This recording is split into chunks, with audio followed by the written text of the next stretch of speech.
No dicks allowed.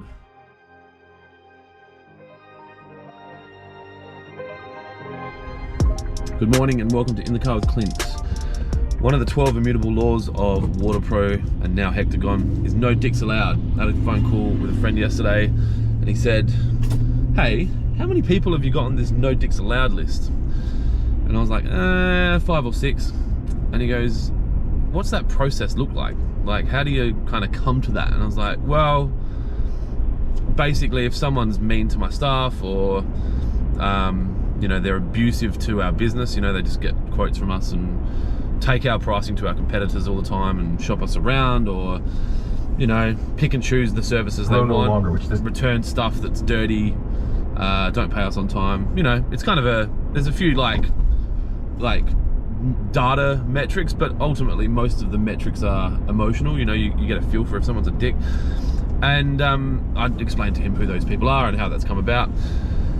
And then he was like, well, how do you execute on that? And I'm like, well, there's, you know, multiple ways you could do it. One, you can just start pricing them out of the market and then eventually they'll stop buying from you because you're too expensive. Or you just have a conversation with them and say, look, our values aren't in line. We're very, very strict on our values, and you know, we want to deal with people that are trying to achieve the same things, and people that respect the people that we have working in the business, and people that respect our payment terms, and, you know, businesses that we can grow with mutually. And that's not everyone, and there are businesses out there that will happily service you, and it's just not us. Or you just stop answering the phone, I guess.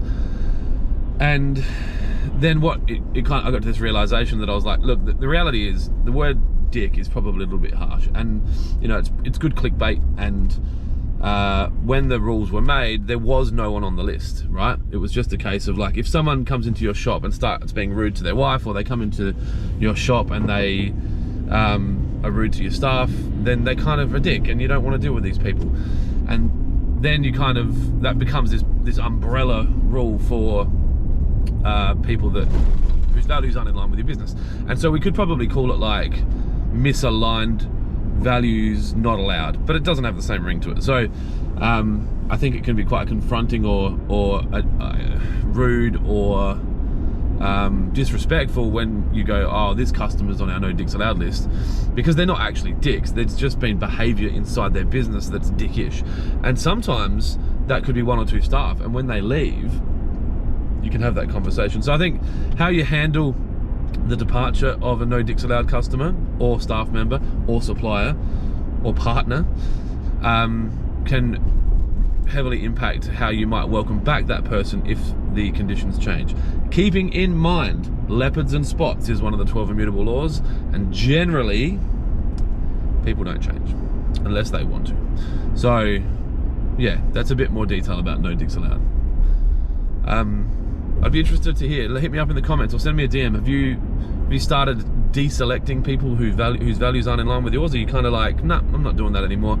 You've been treating me like shit for way too long and I'm out. Or do you just take it all? Whatever they got, their money, if they've got the green, I'm taking it. You can do what you want.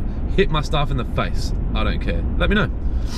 Anyway, thanks for tuning in to In the Car with Clint today. Have a wonderful day. I'll talk to you soon. Be kind to each other. Be kind to yourself. I'll see you later.